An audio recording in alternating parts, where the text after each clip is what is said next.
Last topic application of AP arithmetic प्रोग्रेशनचे application काय आहे किंवा रिअल लाईफमध्ये त्याचा यूज कुठं होतं ते आपल्याला इथे बघायचं आहे. आता याच्याशी रिलेटेड काही थेरी नाही आहे, आपल्याला फक्त आपण एपीचे जे काही बेसिक शिकलो त्याच्याशी रिलेटेड ज्या काही टर्म्स बघितल्या, TN कसं फाइंड करायचं, SN कसं फाइंड करायचं, या सगळ्या गोष्टी एकत्रितपणे इथे अशा टाईपचे प्रॉब्लेम सॉल्व्ह करण्यासाठी यूज करायचे आहे. आणि त्याच्यावरून आपल्याला अंदाज येईल की आपण एपीचा यूज कसा रिअल लाईफमध्ये करू शकतो. ऑलरेडी ज्यावेळेस आपण SN TN ह्या टर्म्स फाइंड केल्या त्यावेळेस आपण काही एक्झाम्पल सॉल्व्ह केलेले, त्यामध्ये तुम्हाला थोडी आयडिया आली असेल की आपण ह्या सिक्वेन्सचा किंवा एपीचा यूज कसा करू शकतो. फॉर एक्झाम्पल आपण बघितलेलं की n नॅचरल नंबरची सम फाइंड करायची होती, तर n नॅचरल नंबरची सम फाइंड करण्यासाठी आपण SN फॉर्म्युलाचा यूज केला आणि त्यानंतर त्याचा यूज करून आपण कोणत्याही n नॅचरल नंबरची सम इझिली फाइंड करू शकतो. फॉर एक्झाम्पल जर तुम्हाला मी सांगितलं 1 to 1000 एवढे सगळे जे नॅचरल नंबर्स आहे या नॅचरल नंबरची सम फाइंड करा. मग या केसमध्ये तुम्हाला इंडिव्हिज्युअल ॲडिशन करण्याची गरज नाही आहे. या केसमध्ये तुम्ही सिम्पली SNचा फॉर्म्युला यूज करा, त्यामध्ये व्हॅल्यूज पुट करा, तर 1 to 1000 या सगळ्या नंबरची सम तुम्हाला मिळणार आहे. किंवा सपोज एखादा सिक्वेन्स तुम्हाला दिलेला आहे, त्या सिक्वेन्समध्ये तुम्हाला विचारलं की या सिक्वेन्समध्ये 163rd टर्म काय आहे, या सिक्वेन्समध्ये 163rd टर्म काय आहे. मग ह्या केसमध्ये तुम्हाला एक टर्म चेक करण्याची गरज नाही आहे. इथे तुम्ही TNचा फॉर्म्युला यूज करू शकता आणि त्याच्यावरून तुम्ही 163rd टर्म फाइंड करू शकता. आता या व्यतिरिक्त काही थेरॉटिकल प्रॉब्लेम्स आपल्याला सॉल्व्ह करायचे आहे, तर यासाठी आपण टेक्स्टबुकमध्ये जे काही एक्झाम्पल्स दिलेले आहे सॉल्व्ह एक्झाम्पल्स तेच घेतोय. पेज नंबर 73 त्यामधला first question. Okay, question is a mixer manufacturing company manufacture 600 mixers in 3rd year and in 7th year they manufacture 700 mixers. तर केस कोणती घेतलेली आहे, एक मिक्सर मॅन्युफॅक्चरिंग कंपनी कन्सिडर केलेली आहे, ती कंपनी मिक्सर्स बनवते. इन्फॉर्मेशन आपल्याला काय दिलेली आहे की 3rd yearमध्ये 3ऱ्या वर्षी त्या कंपनीने 600 मिक्सर्स प्रोड्यूस केले, 600 मिक्सर्स इन 3rd year. अजून इन्फॉर्मेशन दिलेले आहे in the 7th year they manufacture 700 mixer. 7th yearमध्ये त्यांनी 700 मिक्सर्स बनवलेले आहे. ओके, क्लिअर आहे इथपर्यंत काय इन्फॉर्मेशन दिलेली आहे. If every year there is same growth in production of mixer. आता ही स्टेटमेंट खूप इम्पॉर्टंट आहे. Every year there is same growth in the production of mixer, म्हणजे प्रत्येक वर्षी सेम ग्रोथ होते. ग्रोथ होते म्हणजे काय, मिक्सरचं प्रोडक्शन प्रत्येक वर्षी वाढतंय, बट त्यांनी कंडिशन काय दिलेलं आहे, every year there is same growth. Growth same आहे म्हणजेच काय, जो इन्क्रीमेंट आहे, जी काही वाढ आहे ती सारखीच आहे. वाढ सारखीच आहे म्हणजेच काय, ती इन्क्रीमेंट कॉन्स्टंट आहे. याचा अर्थ काय, the given sequence is AP.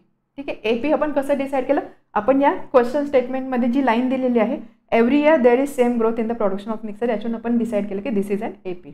Okay, समजलं इथपर्यंत. फाइंड, तर आपल्याला काय काय फाइंड करायचं आहे, production in the first year, then first इयरमध्ये किती प्रोडक्शन झालं, then production in the 10th year. अशाच पद्धतीने हाच पॅटर्न फॉलो झाला तर 10th yearमध्ये किती प्रोडक्शन होणार आहे, and total production in first 7 year. तर आपल्याला टोटल प्रोडक्शन फाइंड करायचं आहे फर्स्ट 7 yearमध्ये, म्हणजे फर्स्ट इयरमध्ये किती प्रोडक्शन झालं, सेकंड इयरमध्ये किती झालं, टिल 7 year. ठीक आहे, तर यांची आपल्याला टोटल म्हणजे याची आपल्याला सम फाइंड करायची आहे. क्वेश्चन समजला. ठीक आहे, आता सोल्युशन आपण कसं करणार, तर यामध्ये सगळ्यात आधी आपल्याला मेन्शन करावं लागेल this is an AP since growth in production is constant, growth in production is same, इथे आपण लिहू शकतो constant, and therefore this is an AP. तर आपण काय करूया, nth production of mixers in nth year, त्याला आपण TN कन्सिडर करूया. ठीक आहे, production of mixers in nth year should be TN आपण कन्सिडर करूया. त्यामुळे आपण इथे असं लिहू शकतो 3rd yearमध्ये किती आहे T3 600, त्याच पद्धतीने 7th yearमध्ये म्हणजे T7 किती आहे 700. ओके, समजलं. 3rd yearमध्ये 600 मिक्सर झाले, 7th yearमध्ये 700 मिक्सर झाले. आपल्याला फाइंड काय करायचं आहे, प्रोडक्शन इन फर्स्ट इयर म्हणजे आपल्याला T1ची व्हॅल्यू फाइंड करायची, कारण आपण सिक्वेन्स एपीमध्ये कन्सिडर करतोय. फर्स्ट इयरमध्ये किती प्रोडक्शन झालं, सेकंडमध्ये, थर्डमध्ये, फोर्थमध्ये, या पद्धतीने. त्यामुळे फर्स्ट इयरमध्ये प्रोडक्शन किती झालं, दॅट विल बी T1. त्यानंतर production in 10th year that will B T10. तर आपल्याला बघा ह्या व्हॅल्यूज फाइंड करायच्या आहे आणि इव्हेंच्युअली टोटल प्रोडक्शन म्हणजे आपल्याला इथे फाइंड करायचं आहे की फर्स्ट 2nd to 7th yearमध्ये टोटल किती प्रोडक्शन झालं त्याची सम आपल्याला फाइंड करायची आहे. ओके, आता आपण हे कसं सॉल्व्ह करणार, एपी आहे TN दिलेला आहे, त्यामुळे आपण TNचा फॉर्म्युला इथे इझिली यूज करू शकतो. या व्यतिरिक्त बाकी काहीच इन्फॉर्मेशन आपल्याकडे दिलेली नाही आहे. ए नाही माहिती, डी नाही माहिती, काहीच माहिती नाही. मग त्या व्हॅल्यू आपण कशा कॅल्क्युलेट करणार, त्यासाठी आपल्याकडे काय काय दिलेलं आहे त्या इन्फॉर्मेशनचा आपण यूज इझिली करू शकतो. So we know for AP, Tn is equal to A plus n minus 1 into D. Okay, so T3 याच्यावर आपण असं लिहू शकतो T3 म्हणजे Tn ची व्हॅल्यू किती आहे 600, that is equal to A plus n किती आहे, n इज 3 minus 1 2D. हे एक इक्वेशन मिळणार. आणि याच्यावर आपण असं लिहू शकतो T7 म्हणजे 700, that is equal to A plus 7 minus 1 6D. This is 2. आता इथे जर तुम्ही बघितलं, this are simultaneous equations in 2 variable A आणि D. हे दोन सायमल्टेनियस इक्वेशन आपण इझिली सॉल्व्ह करू शकतो. इझिएस्ट वे काय असणार आहे, दोन इक्वेशनची सबट्रॅक्शन करा. कारण सबट्रॅक्शन केल्यानंतर A आणि A कॅन्सल होणार, म्हणजे आपल्याला फक्त Dच्या टर्ममध्ये इक्वेशन मिळणार आहे आणि Dची व्हॅल्यू पण इझिली फाइंड करू शकतो. So next 2 minus 1. This implies 700 is equal to A plus 6D. यामधून आपल्याला सबट्रॅक्ट करायचं आहे 600 is equal to A plus 2D. 100 is equal to this is 4D. Dची व्हॅल्यू किती असणार 100/4, दॅट इज इक्वल टू 25. एक व्हॅल्यू तर मिळाली D. आता Aची व्हॅल्यू आपण कोणत्या एका इक्वेशनवरून फाइंड करू शकतो, from 1.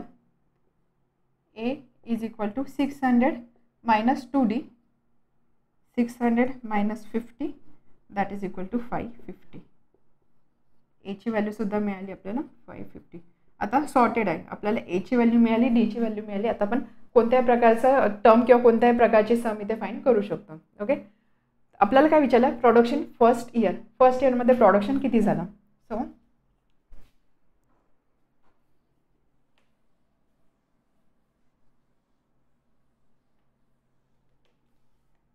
A is equal to 550 आणि D is equal to 25.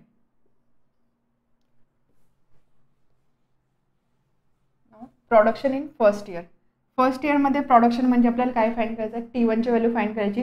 T1 म्हणजे काय असतो, T1 is equal to A. आपल्याला माहिती आहे AP साठी T1 is equal to A, त्यामुळे ते डिरेक्टली तुम्ही लिहू शकता T1 is equal to A, that is equal to 550.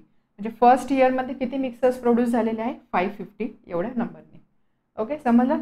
त्यामुळे इथे तुम्ही लिहू शकता production of mixers in first year is equal to 550. Okay, त्यानंतर प्रोडक्शन इन 10 इयर म्हणजे आपल्याला कसली व्हॅल्यू फाइंड करायची, T10ची. Tn is equal to A plus n minus 1 into D. ठीक आहे, आपण इथे फॉर्म्युला लिहूया परत. त्यामुळे nची व्हॅल्यू जेव्हा 10 असेल म्हणजे T10 is equal to A plus 10 minus 1 9D. T10ची व्हॅल्यू आपल्याला फाइंड करायची आहे. आपल्याकडे Aची व्हॅल्यू आहे 550 प्लस 9 इंटू D किती दिलेला आहे, D किती मिळालं आपल्याला 25. So that is equal to 550 plus 225. 550 plus 225 म्हणजे 775. So T10 is equal to 775. Okay, आता बघा इथे प्रोडक्शन असं सांगितलं आहे की प्रत्येक वर्षी सेम ग्रोथ होते, सेम अमाऊंटने मिक्सरचं प्रोडक्शन वाढतं आहे. T10चा नंबर T7पेक्षा मोठा येतो बघा, 700पेक्षा 775. Okay, now next total production in first 10 years. Total production in first 10 years म्हणजे आपल्याला काय फाइंड करायचं आहे, आपल्याला फाइंड करायचं आहे T1 plus T2 plus T3 up to T7. थोडक्यात आपल्याला काय फाइंड करायचं आहे, SN फाइंड करायचं आहे. ओके, थर्ड पार्टसाठी सोल्युशन SN फाइंड करायचं आहे. SN is equal to n/2. यामध्ये आपण first term plus last term करू शकतो का, फर्स्ट टर्म प्लस लास्ट टर्मचा फॉर्म्युला सुद्धा आपण यूज करू शकतो. First term plus last term, total production म्हणजे सम फाइंड करायचे फर्स्ट 7 इयर म्हणजे T1 to T7 he total sum किती आहे ते आपल्याला फाइंड करायचे आहे. सो n/2 फर्स्ट टर्म काय असणार आहे T1 आणि लास्ट टर्म काय असणार आहे 7, बिकॉज 7 इयर फर्स्ट 7 इयर विचारलेला आहे. सो n/2 T1 आपल्याला मिळाला 550 आणि T7 आपल्याला दिलेली आहे value 700. So that is equal to nची व्हॅल्यू किती असणार आहे, इथे nची व्हॅल्यू असणार आहे 7 किंवा टोटल, कारण इथे टोटल 7 इयर्स आहे. सो 7/2 मल्टिप्लाइड बाय ही सम किती असणार आहे 0512 अँड देअरफॉर SN किंवा S7 is equal to 7 into 1250 divided by 2 म्हणजे 625. 625 इंटू 7 43 25 म्हणजे पहिल्या 7 वर्षामध्ये टोटल किती मिक्सर प्रोड्यूस झाले 4375 mixers way produce in first 7 years. Okay, समजलं आपण कसा क्वेश्चन सॉल्व्ह केला. आता इथे लकीली आपल्याकडे T7 दिलेलं होतं त्यामुळे आपण डायरेक्ट व्हॅल्यू घेतली. T7 दिलेला नसा तर तुम्ही सिम्पली हा फॉर्म्युला यूज केला असता n/2 म्हणजे T7 दिला नसा तर तुम्ही कॅल्क्युलेट करू शकले असता किंवा कॅल्क्युलेट करण्याची सुद्धा गरज नाही. त्या केसमध्ये फॉर्म्युला यूज करा n/2 2a + n-1 × d. बस यामध्ये व्हॅल्यू पुट करा, तुम्हाला सेम आन्सर इथे मिळणार आहे. ॲप्लिकेशन ऑफ AP यावर आधारित असणारा second question page number 74. Question is Ajay Sharma रिपेज the borrowed amount of ₹3,25,000 bye paying ₹30,500 in first month. Question काय दिलेला आहे, एक पर्सन दिलेला आहे अजय शर्मा, तर त्यांनी काही अमाऊंट बॉरो केली होती, काही अमाऊंट उसने घेतली होती असं आपण कन्सिडर करू शकतो. ती अमाऊंट होती 3,25,000. त्यानंतर आता ती अमाऊंट त्याला परत करायची आहे, त्याला रिपे करायचं आहे. त्यासाठी त्यांनी काय डिसाईड केलं की त्यांनी सगळ्यात आधी फर्स्ट मंथमध्ये त्यांनी एवढी अमाऊंट दिली, त्याला टोटल एवढे पैसे परत करायचे आहे. पण त्यांनी डिसाईड केलं की ते पैसे तो स्टेप वाईज देणार आहे. त्यामुळे त्यांनी फर्स्ट मंथमध्ये त्यांनी ₹30,500 पे केलेले आहे. And then decrease the payment by ₹1,500 every month. मग त्यांनी आता त्याला हे सगळे पैसे टप्प्याटप्प्याने द्यायचे. मग त्यांनी काय डिसाईड केलं, फर्स्ट मंथमध्ये त्यांनी एवढी अमाऊंट दिली, नेक्स्ट मंथमध्ये काय केलं त्यांनी याच्यापेक्षा 1,500 अमाऊंट कमी दिली, त्याच्या नेक्स्ट मंथमध्ये ती जी अमाऊंट होती त्याच्यापेक्षा 1,500 अमाऊंट कमी दिली, त्याच्या नेक्स्ट मंथमध्ये अगेन त्या अमाऊंटच्या 1,500 अमाऊंट कमी दिलेली आहे. अशा पद्धतीने त्याने तो त्याचं लोन रिपे करतोय. So question is how long will it take to clear his amount. मग त्याला ही सगळी एवढी अमाऊंट जर क्लिअर करायची असेल, एवढे सगळे पैसे त्याला परत द्यायचे असतील, मग त्यासाठी त्याला किती वेळ लागणार आहे, किती वेळ लागणार आहे म्हणजे किती मंथ्स लागणार आहे ते आपल्याला डिसाईड करायचं आहे. क्वेश्चन समजला, परत एकदा सांगते. त्या व्यक्तीने एवढी टोटल अमाऊंट घेतली होती, बॉरो केली होती, त्याला ही अमाऊंट परत करायची आहे. मग आता एवढी अमाऊंट एकाच वेळेस परत करण्यापेक्षा त्यांनी असं डिसाईड केलं की तो स्टेप वाईज ती अमाऊंट परत करणार आहे. फर्स्ट मंथमध्ये त्यांनी ₹30,500 पे केले. नेक्स्ट मंथमध्ये त्यांनी काय डिसाईड केलं की मी याच्यापेक्षा 1,500 कमी देईल, तेवढी अमाऊंट त्यांनी दिली. त्याच्या नेक्स्ट मंथमध्ये ह्या अमाऊंटचे ₹1,500 कमी दिले. म्हणजे थोडक्यात त्यांनी प्रत्येक मंथमध्ये 1,500 एवढी अमाऊंट कमी कमी तो देत गेला. मग अशा पद्धतीने एवढी सगळी अमाऊंट जर त्याला परत करायची असेल त्यासाठी त्याला किती टाईम लागणार आहे, किती मंथ्स लागणार आहे ते आपल्याला इथे डिसाईड करायचं आहे. आता हा क्वेश्चन तुम्हाला अरिथमॅटिक प्रोग्रेशन या चॅप्टरच्या अंडर आहे, त्यामुळे इथे लगेच आपल्याला जास्त विचार नाही करावा लागेल. आपण लगेच डिसाईड करतो की चला ठीक आहे, हे दिलेलं आहे एपीशी रिलेटेड आहे, एपीचा फॉर्म्युला आपल्याला यूज करावा लागणार आहे. बट हा क्वेश्चन जर सपोज असाच तुम्हाला रँडमली दिला असता आणि तुम्हाला माहीत नसतं की this is belonging to arithmetic progression, मग त्या केसमध्ये तुम्ही कसा सॉल्व्ह केला असता. सगळ्यात आधी इम्पॉर्टंट टास्क आहे की कोणतं प्रोग्रेशन आहे किंवा काय इन्फॉर्मेशन दिलेलं आहे ती इन्फॉर्मेशन चेक करायची. सांगितलं काय की ही अमाऊंट ₹1,500 कमी, त्यानंतर 1,500 कमी, म्हणजे जो डिफरन्स आहे अमाऊंट जो तो पे करतोय त्याच्यामध्ये असणारा डिफरन्स कॉन्स्टंट आहे 1,500 बरोबर. That means this is an AP. याचा अर्थ काय, हे काय आहे AP. ओके, फर्स्ट स्टेटमेंट काय की आपल्याला मेन्शन करायचं की आपण कसं डिसाईड केलं की दिलेल्या जो प्रॉब्लेम स्टेटमेंट आहे it is based on AP. ते कसं डिसाईड केलं सगळ्यात आधी आपल्याला ते मेन्शन करायचं असतं. सो इथे आपण लिहू शकतो सोल्युशनमध्ये since amount paid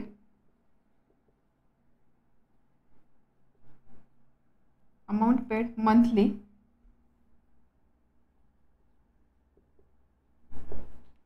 decreases by ₹1,500, that is difference is constant. ठीक है, 1,500 difference is constant, so this implies this is an AP. आपण याला AP ट्रीट करू शकतो. आणि मग यानंतर आपल्याला त्याच्या फॉर्म्युलाचा यूज करून नंबर ऑफ मंथ्स किंवा एनची व्हॅल्यू फाइंड करायची आहे. नंबर ऑफ मंथ्स म्हणजे आपल्याला काय फाइंड करायची, value of n.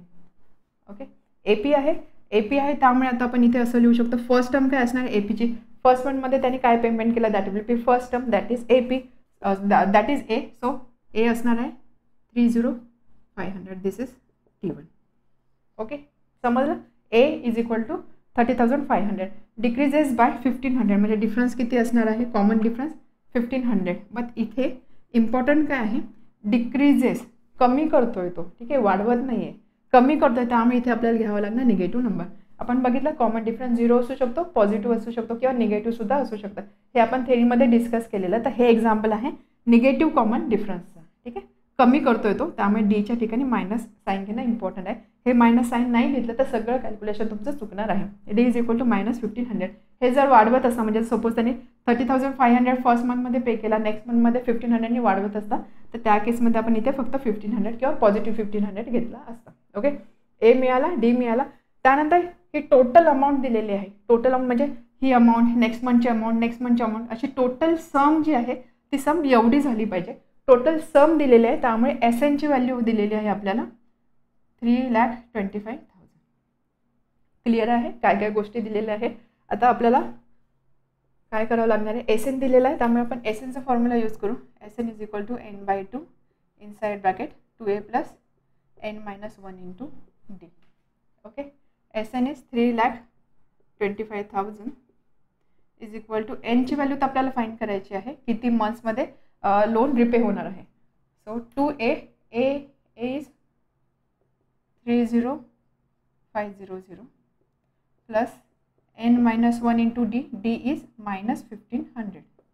Okay, so n/2 हे किती असणार आहे. So this will be 305 into 2 61,000 आणि इथे यांचा प्रॉडक्ट आपण घेतला तो -1500n प्लस 1500. ओके, या दोन टर्मचे आपल्याला ॲडिशन करायचे. ते ॲडिशन असेल 62,500 मायनस 1500n. 2नी आपण या दोन नंबर्सला डिवाइड करू शकतो. तर इथे किती असणार आहे 3,1,2,5,0 मायनस 750n. तर इथे जर तुम्ही बघितलं बघा, ज्यावेळेस आपण एननी आतमध्ये मल्टिप्लाय करू आपल्याला n² टर्म मिळणार आहे. म्हणजे आपल्याला क्वाड्रॅटिक इक्वेशन मिळत आहे इन टर्म्स ऑफ n. तर आपल्याला इथे हे क्वाड्रॅटिक इक्वेशन सॉल्व करायचं म्हणजे क्वाड्रॅटिक इक्वेशनचे रूट्स फाइंड करायचे. रूट्स फाइंड करणं म्हणजेच आपल्याला एनची व्हॅल्यू इथे मिळणार आहे. आता रूट्स आपण कसे फाइंड करणार. So next part, solving quadratic equation. We are getting 3,25,000 is equal to 31,250n minus 750n square. Equation मिळेल आपल्याला 750n स्क्वेअर. आपण काय करतोय, ह्या टर्म लेफ्ट साईडला शिफ्ट करतोय. Minus 31,250n plus 3,2,500 is equal to 0. हे क्वाड्रॅटिक इक्वेशन आहे, याला आपल्याला सिम्प्लिफाय करायचं आहे. आपण कोणत्या नंबरने इथे डिवाइड करू शकतो तो विचार करायचा. बघा 0,0,0 आहे म्हणजे आपण याला 10ने डिवाइड करू शकतो. 75, 3125, 3250 हे सगळे नंबर्स 25ने डिव्हिजिबल असणार आहे. म्हणजे आपण आपल्या थोडक्यात 25 इंटू 10 म्हणजे 250ने आपण याला डिवाइड करू शकतो. ज्यावेळेस आपण 250 डिवाइड करूया, सो हे काय असणार 750 divided by 250 3n square minus 250 म्हणजेच 3125ला आपण 25ने डिवाइड करतो. बघा इथे आपण काय करतो, डिवाइड बाय 250. ठीक,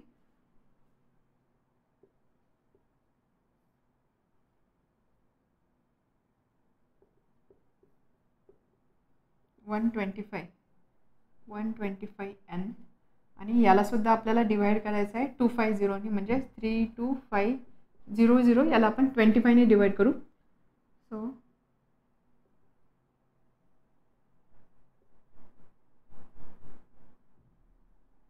1300 plus 1300 is equal to 0. Okay, 250ने डिवाइड करतो त्यामुळे एक 0 मी ऑलरेडी कॅन्सल केला आणि फक्त 3,2500ला 25ने डिवाइड केलं. तर हे क्वाड्रॅटिक इक्वेशन आपल्याला इथे मिळतं. आता या क्वाड्रॅटिक इक्वेशनचे आपल्याला रूट्स फाइंड करायचे आहे. बाकी याला पण फर्दर सिम्प्लिफाय करू शकत नाही कारण 125 is not divisible by 3. Okay, आता आपल्याला याचेच रूट्स फाइंड करायचे आहे. तर रूट्स आपण कसे फाइंड करणार, आपल्याला असे दोन नंबर पाहिजे आहे की ज्याचा प्रॉडक्ट असणार आहे 1300 इंटू 3 म्हणजे 3900 आणि ज्याची सम असणार आहे -125. आता हे आपण कसं सॉल्व करणार, त्यासाठी विचार करा. प्रॉडक्ट 3900 आहे तर 3900ला आपण फॅक्टरच्या फॉर्ममध्ये कसं लिहू शकतो. This number is divisible by 3. So 3 into 1300. Okay, त्यानंतर याला मी 2ने डिवाइड करू शकते. 1300 आहे so 2 into 650.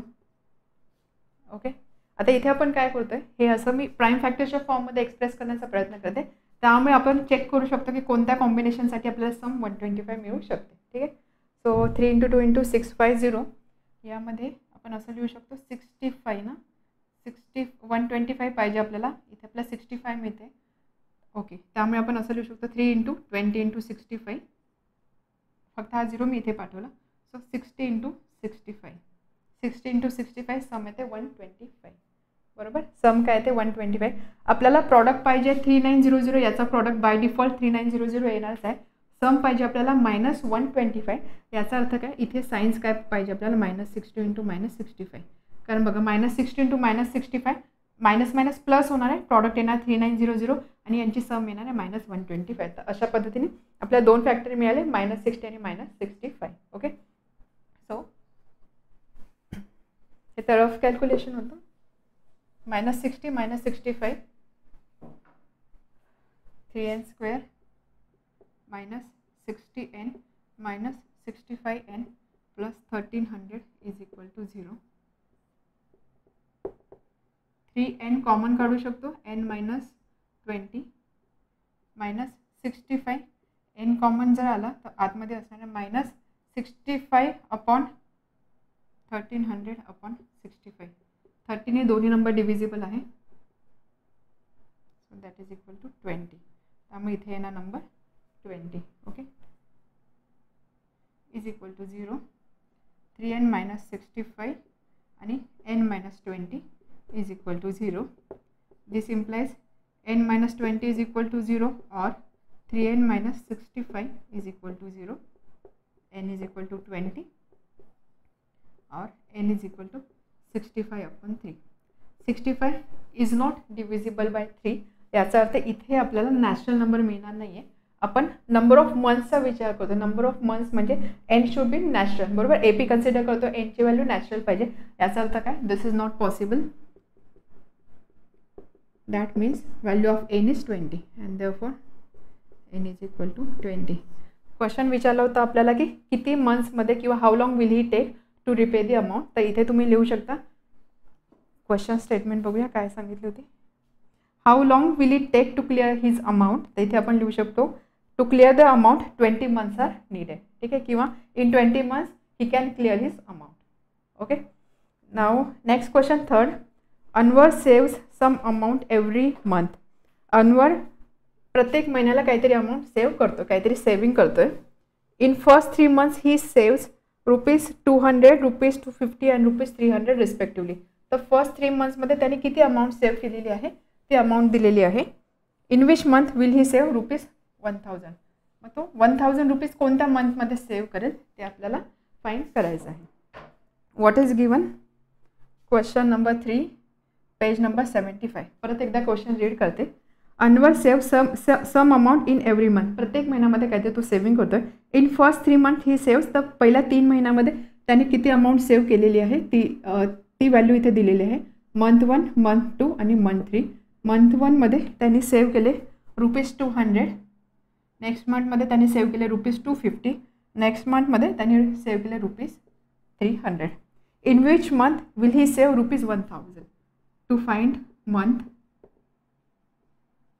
in which he saves ₹1000. आता इथे बघितलं तुम्ही फर्स्ट 3 months जे अमाऊंट दिलेलं आहे 200, 250, 300. प्रत्येक ठिकाणी अमाऊंट तो 50ने वाढवतोय. सेव्हिंग जे आहे ते 50ने वाढवतोय. म्हणजे काय, याचा अर्थ आपण असं लिहू शकतो की 2 कॉन्झिक्युटिव्ह टर्म्समध्ये कॉन्स्टंट डिफरन्स आहे. कॉमन डिफरन्स आहे तो कॉन्स्टंट आहे.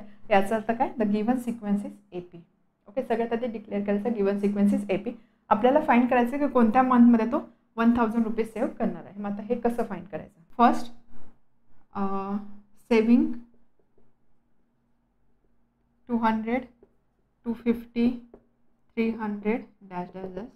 This implies this sequence is AP. This is an AP. AP आहे. फर्स्ट मंथमध्ये किती सेव्हिंग केली ₹200. A is equal to 200. Difference 2 consecutive नंबरमध्ये किती डिफरन्स आहे. दॅट डिफरन्स इज 250 - 200 और 300 - 250 that is equal to 50. A ची व्हॅल्यू मिळाली, D ची व्हॅल्यू मिळाली. आपल्याला विचारलं आहे कोणत्या मंथमध्ये तो ₹1000 सेव्ह करतोय. 1000 म्हणजे इथे कुठेतरी 1000 हा नंबर इथे येणार आहे.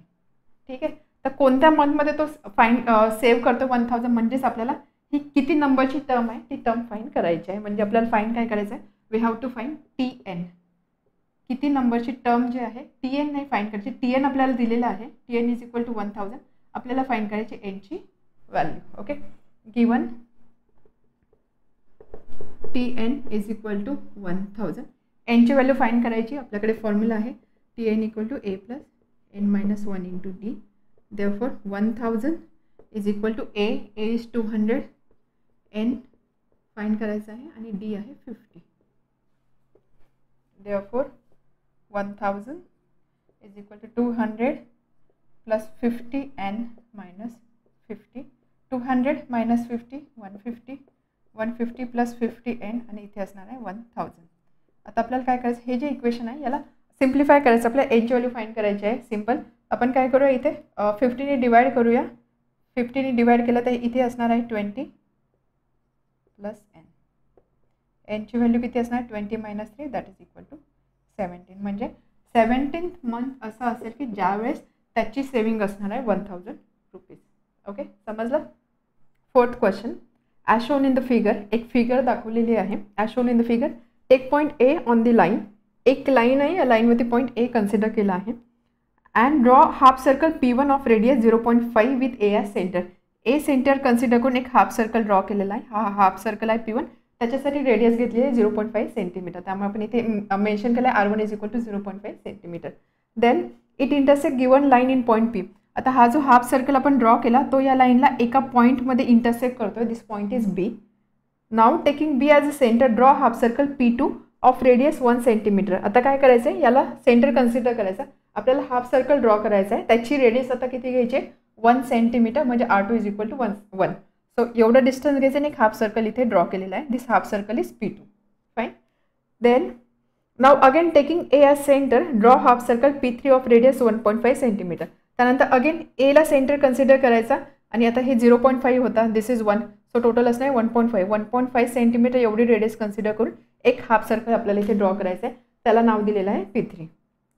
So question is, if we draw half circles like this having radius 0.5 centimeter, 1 centimeter, 1.5 centimeter, 2 centimeter, we get figure of spiral shape. आपल्याला एक डायग्राम किंवा एक फिगर मिळते ज्याचा शेप आहे spiral. Okay, find length of such spiral shape figure form by 13 such half circle. तर आपल्याला काय विचारलं की असे जे आपण फिगर ड्रॉ केली, म्हणजे सक्सेसिव्ह अशा डिफरंट रेडियस आपण घेत गेलो, त्यापासून आपल्याला एक स्पायरल शेप मिळणार आहे. आता इथे तर फक्त ह्या 3 रेडियस दाखवल्या, तर अशा टोटल आपण जर 13 हाफ सर्कल ड्रॉ केले, 13 सेमी सर्कल ड्रॉ केले, तर जो आपल्याला शेप मिळणार आहे त्या शेपची लेंथ किती आहे ती लेंथ आपल्याला फाइंड करायची आहे.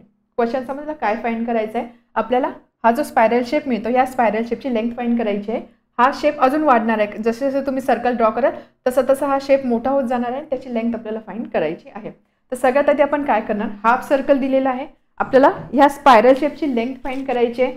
तर ही लेंथ असणार आहे, ही लेंथ असणार आहे, ही लेंथ असणार आहे. पुढे जो आपण हाफ सर्कल ड्रॉ करणार त्याची लेंथ असणार आहे. सो थोडक्यात आपल्याला कसली लेंथ फाइंड करायची, हा जो हाफ सर्कल आहे त्याचा जो सर्कम्फरन्स आहे त्याची लेंथ आपल्याला फाइंड आउट करायची आहे. ओके, समजते. आपल्याला काय करायचे, टोटल जेवढे हाफ सर्कल्स आहे त्या किंवा टोटल जेवढे सेमी सर्कल आहे त्याची आपल्याला लेंथ फाइंड करायची, म्हणजे आपल्याला काय सर्कम्फरन्स फाइंड करायचं आहे. तर आपल्याला माहिती आहे सर्कलचा सर्कम्फरन्स काय असतो, सर्कम्फरन्स ऑफ सर्कल जर रेडियस R असेल तर सर्कम्फरन्स असतो 2πr. ओके, तर आता इथे आपण होल सर्कल कन्सिडर करतोय का नाही, आपण हाफ सर्कल कन्सिडर करतोय, त्यामुळे आपण लिहू शकतो therefore circumference of half circle is equal to 2πr divided by 2, म्हणजे असणार आहे πr. ओके, आता सर्कम्फरन्स ऑफ हाफ सर्कल म्हणजेच काय, ही लेंथ. लेंथ म्हणजे काय, इथे आपण लेंथ काय कन्सिडर केलेलं आहे, P1, P2, P3 ह्या लेंथ्स आपण कन्सिडर केलेला आहे. त्यामुळे आपण P1 लिहू शकतो, P1 is equal to π into R1, P2 is equal to π into R2, P3 is equal to π into R3 dash dash dash. So that is equal to π into R1, R1 is 0.5, π into R2 π into 1 आणि हे असणार आहे π into 1.5. Okay, आता इथे जर तुम्ही एक pattern बघितला, प्रत्येक ठिकाणी रेडियस जी आहे ती 0.5 ने वाढते. 0.5 होता, मग 1 झाला, मग 1.5, मग 2 होणार, मग 2.5 होणार. अशा डिफरंट रेडियस कन्सिडर करून सेमी सर्कल किंवा हाफ सर्कल इथे ड्रॉ केलेले आहे. 0.5 आपण हाफ लिहू शकतो. 0.5 म्हणजे half. So this is equal to 1/2 pi. This is पाय. 1.5 ला आपण 3/2 लिहू शकतो. सो दिस इज 3/2 पाय. ओके, या पद्धतीने पुढच्या सुद्धा टर्म्स आपल्याला मिळणार आहे. सपोज P4 आपण कन्सिडर केला. P4 is equal to pi into R4. Pi into R किती असणार आहे? 0.5 ने वाढवायचं म्हणजे 2. So that is equal to 2 pi. आता जर इथे आपण हे सेमी सर्कम्फरन्स, इथे सर्कम्फरन्स ऑफ हाफ सर्कल किंवा याला आपण असं बोलू शकतो सेमी सर्कम्फरन्स. ठीक आहे. तर इथे जर आपण P1, P2, P3 ह्या व्हॅल्यूजचा जर आपण विचार केला तर ह्या व्हॅल्यूज कशा मिळतात आपल्याला?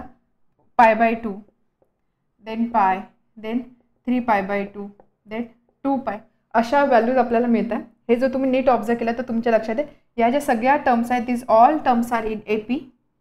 Terms are in AP. Arithmetic प्रोग्रेशनमध्ये आहे का? अरिथमॅटिक प्रोग्रेशनमध्ये, कारण प्रत्येक दोन टर्ममध्ये π/2चा फरक आहे. पाय मायनस π/2 π/2, 3π/2 मायनस पाय हा डिफरन्स असणार म्हणजे 1.5 पाय मायनस पाय 0.5 म्हणजे π/2. अगेन इथे 2 पाय आणि 1.5 पाय म्हणजेच काय 0.5 पाय म्हणजे π/2.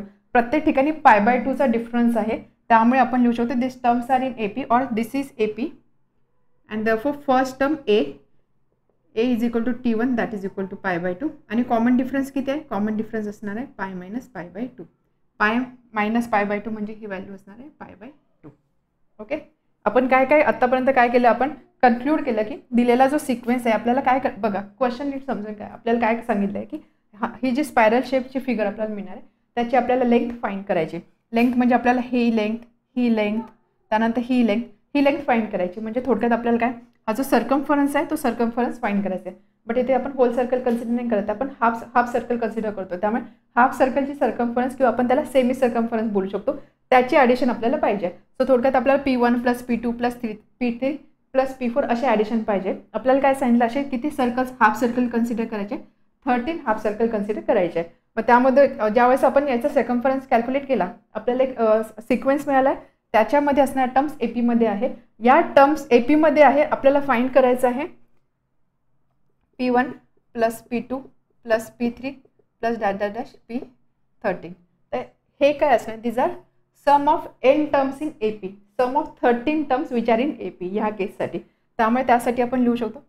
So that is equal to, बघा A झाला, D झाला, त्यानंतर आपण असं मेन्शन करूया to find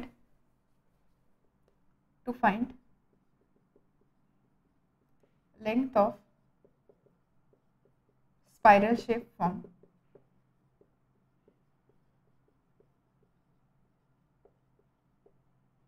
We have to find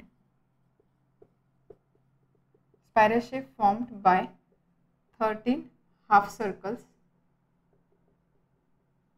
We have to find semi circumference. First half सर्कलची किती आहे, सेकंडची किती आहे, थर्डची किती आहे, डॅश 13 नंबरचा जो हाफ सर्कल असणार त्याची सेमी सर्कम्फरन्स किती आहे, या सगळ्यांची ॲडिशन म्हणजेच काय sum of 13 terms which are in AP. Okay, आता यानंतर आपण लिहिणार SNचा formula. SN is equal to n/2 inside bracket 2a plus n-1 into D.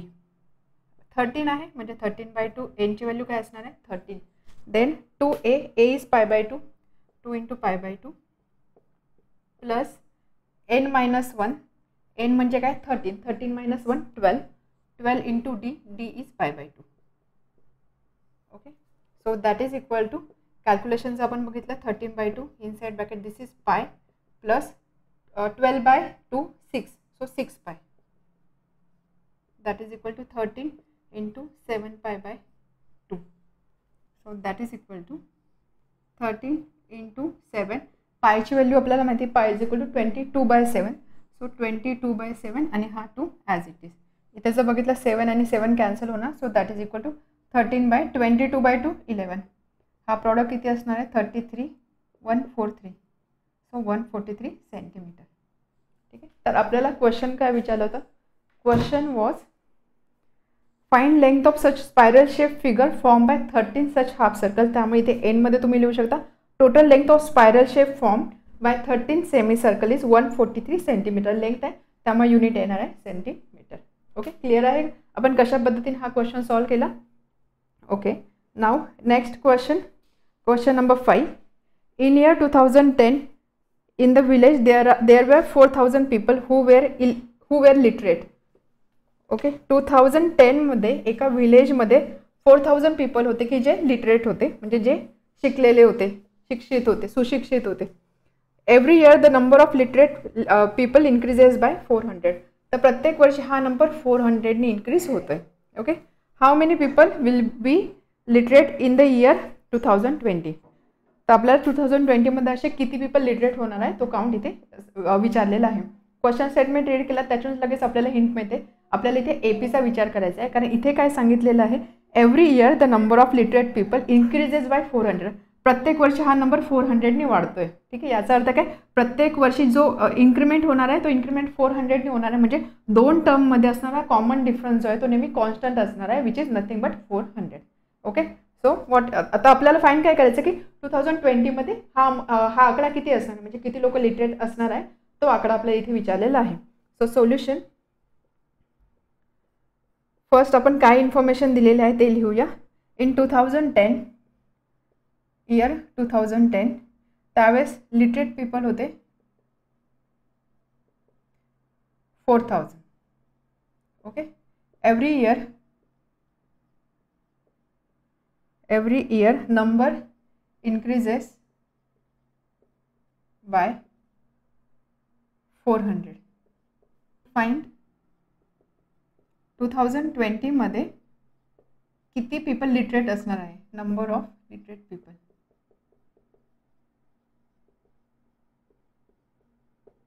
किती असणार आहे 2020 मध्ये ते आपल्याला फाइंड करायचं आहे. सो आता हा क्वेश्चन आपण कसा सॉल्व करणार, सगळ्यात आधी आपल्याला मेन्शन करावं लागेल हा सिक्वेन्स एपी आहे. Since every year number of literate people increases by 400, this implies common difference is equal to constant, that is equal to 400 and therefore this is an AP. त्यामुळे हा AP असणार आहे. AP आहे तर लगेच आपण common difference mention करूया, D is equal to 400.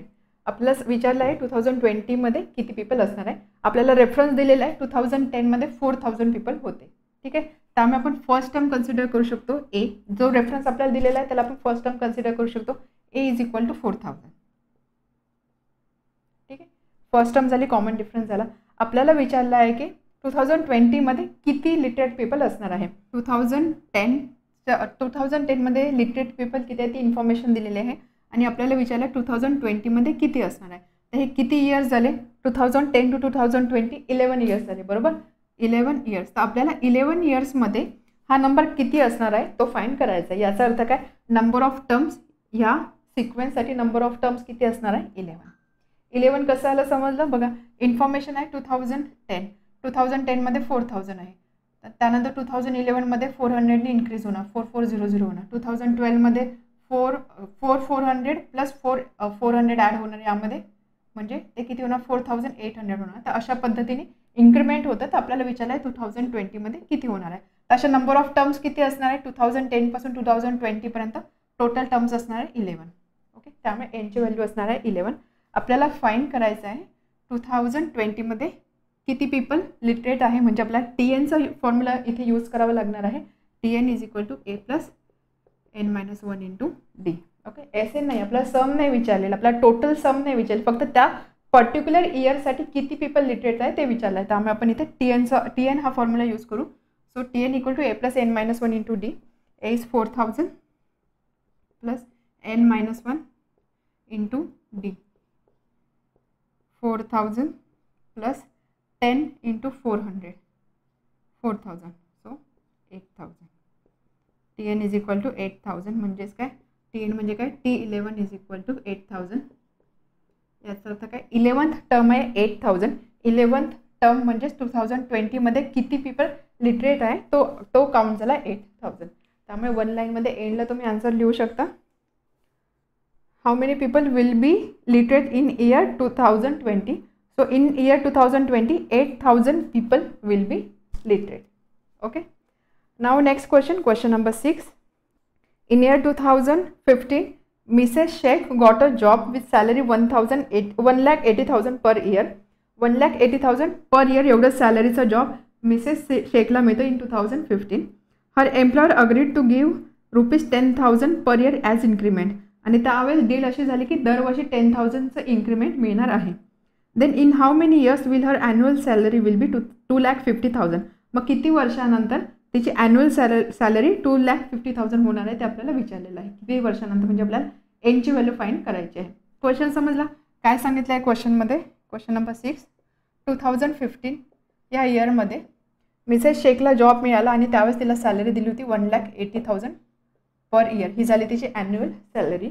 त्यानंतर ॲग्रीमेंट काय झालं होतं की इन्क्रीमेंट होणार आहे दरवर्षी, इन्क्रीमेंट होणार आहे ₹10,000. म्हणजे दर वर्षाला 10,000ने तिची सॅलरी वाढणार आहे. ॲन्युअल सॅलरी 10,000ने वाढणार आहे. आपल्याला विचारलं आहे की कोणत्या वर्षी, to find year in how many years, किती वर्षामध्ये, in how many years salary will be 2,50,000. Okay. आता या क्वेश्चनसाठी सुद्धा आपल्याला लगेच समजेल की this is an AP, right. AP का आहे, कारण प्रत्येक वर्षी कॉन्स्टंट इन्क्रीमेंट आहे. म्हणजे जर आपण सिक्वेन्स कन्सिडर केला त्याच्या ज्या 2 टर्म्स असणार आहे त्या 2 टर्म्समध्ये असणारा फरक जो आहे तो कॉन्स्टंट आहे, कॉमन डिफरन्स कॉन्स्टंट आहे. That means this is an AP. AP आहे त्यामुळे APचे फॉर्म्युला आपण इथे यूज करू शकतो. आपण ह्या 2015ला तिने जॉईन केलेलं आहे त्यामुळे दिस विल बी फर्स्ट टर्म. ठीक आहे, फर्स्ट टर्म आहे. सो याला आपण A कन्सिडर करू शकतो. इन्क्रीमेंट म्हणजे काय, डिफरन्स आहे. बरोबर, प्रत्येक वर्षी 1,000ने इन्क्रीज होते, डिफरन्स आहे त्यामुळे दिस इज D. आपल्याला विचारलं आहे in how many years salary will be this amount. ही अमाऊंट म्हणजेच काय, nth टर्म असणार आहे TN. Okay, TN is equal to A plus N-1 into D. यामध्ये आपल्याकडे TN माहिती आहे, A माहिती, D माहिती, आपल्याला फक्त Nची व्हॅल्यू ते फाइंड करायची आहे. Given increment is equal to ₹10,000. So this implies common difference is equal to constant, that is equal to D, that is equal to 10,000, and hence this is an AP. This is an AP. AP ची first term आपण consider करू शकतो A is equal to 1,80,000. D आहे 10,000. आपल्याला find करायचं आहे एनची value. Okay, आणि TN दिलेला आहे. TN nth टर्म काय की आपल्याला एवढी सॅलरी कधी होणार आहे तो ती एनची व्हॅल्यू फाइंड करायची आहे. तो TN is equal to 2,50,000. Formula TN is equal to A plus N-1 into D.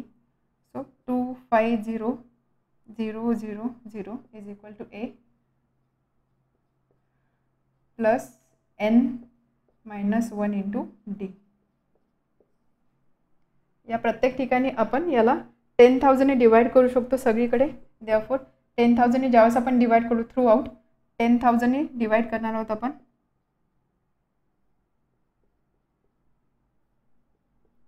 10,000ने आपण काय डिवाइड करतो, आपल्याला हे सिम्प्लिफाय करायचं, आपल्याला एनची व्हॅल्यू फाइंड करायची. प्रत्येक ठिकाणी जे नंबर आहे ते नंबर 10,000च्या मल्टिपलमध्ये आपल्याला दिसत आहे. त्यामुळे आपण लेफ्ट हँड साईड आणि राईट हँड साईड दोन्ही साईडला सेम नंबरने डिवाइड करू शकतो. त्या रूलचा यूज करून इथे जर आपण 10,000ने डिवाइड केलं तर आपल्याला काय मिळणार आहे, 25. Okay, 25 is equal to 18 plus N-1 into 1. Okay, it is dividing by 10,000. Therefore 25 is equal to 18 plus N-1. 25 is equal to 18 minus 1 17, 17 plus N. This implies N is equal to 25 minus 17. Difference असणार आहे 8. त्यामुळे 8 वर्षानंतर तिची salary होणार आहे 2,50,000. Okay, इथे 1 लाईनमध्ये answer तुम्ही लिहू शकता. क्वेश्चन होता है then in how many years will her annual salary be ₹2,50,000. In the 8th year her annual salary will be ₹2,50,000.